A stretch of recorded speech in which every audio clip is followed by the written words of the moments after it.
Stephen Carroll is here with me for that. Hello there, Stephen. Hello, Catherine. We're going to start in Ukraine, where the current crisis is still very much affecting the country's finances. Yeah, that's right. And we saw more action from the country's central bank on Monday night. It raised the benchmark interest rate from 6.5 to 9.5% in a move that wasn't expected. This is part of an effort to curb inflation, but also to prop up the battered currency. Let's just show what happened, the value of the currency in recent months. In fact, you can see it's fallen. It's in fact the worst performing currency this year against the US dollar. It's been tumbling in value as that crisis has been unfolding.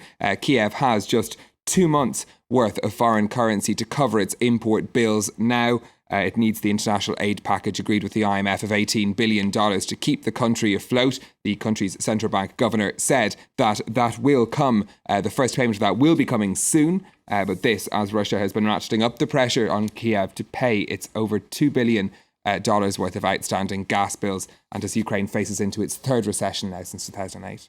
OK, to give us a look through what's happening on the markets. No tangible effect of that crisis in Ukraine on the markets. We'll start first with what happened on Wall Street on Monday.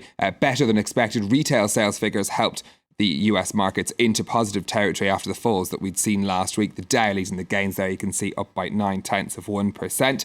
That positive lead helping things in Asia today as well. Gains on the Nikkei in Tokyo after the recent falls that we've seen. It's up over 1% today. Not such a rosy picture, though, across the rest of the Asian markets. The rest, as you can see, the Hang Seng and the Shanghai Composite in the red. Absolutely. Well, let's look now to Canada. Tax authorities there have fallen foul of the latest internet security breach. Now, this is the Heartbleed bug unveiled by Google and a Finnish security firm last week. It's affecting what were thought to be secure internet connections. This is the OpenSSL software used by 2/3 of the websites online, among them the Canadian Tax Agency, which had taken their services offline last week as this bug was announced. But they have now posted a message on their website on Monday advising users that the social security numbers of some 900 people have been stolen because of this bug. Experts are now trying to see if anybody else has been affected during a 6-hour attack on their server. Their services now have come back online after it being taken down last week. But we're sure to hear plenty more about that Heartbleed attack as the days and weeks go on. Definitely. I've had to change a bunch of passwords already. It seems like people are still catching up, really, aren't they? Yeah, the websites are informing people in different stages. Tumblr was the most recent one that I saw that sent out an advisory to users, but different companies kind of examining the risk posed to their users individually. OK, one to look out for if you've got lots of passwords online, which I think we all do, really, don't we? Let's look at some news here in France now. Workers at the country's largest cigarette factory going to find out later on what's the future of their jobs. Indeed, I mean, the French have a reputation as being people who do smoke quite a bit, but management are expected to tell workers at the Imperial Tobacco plant in the west of the country that it's to be closed down later today. It produces more than 12 billion cigarettes a year, but falling consumption in France has left the plant's future in doubt. Kyle Brown has the story. The town of Carquefou near Nantes could see the closure of the biggest cigarette factory in the country. The employees of Imperial Tobacco wait to hear what will become of the production site if it remains at all. The more than 320 employees at this site could lose their jobs.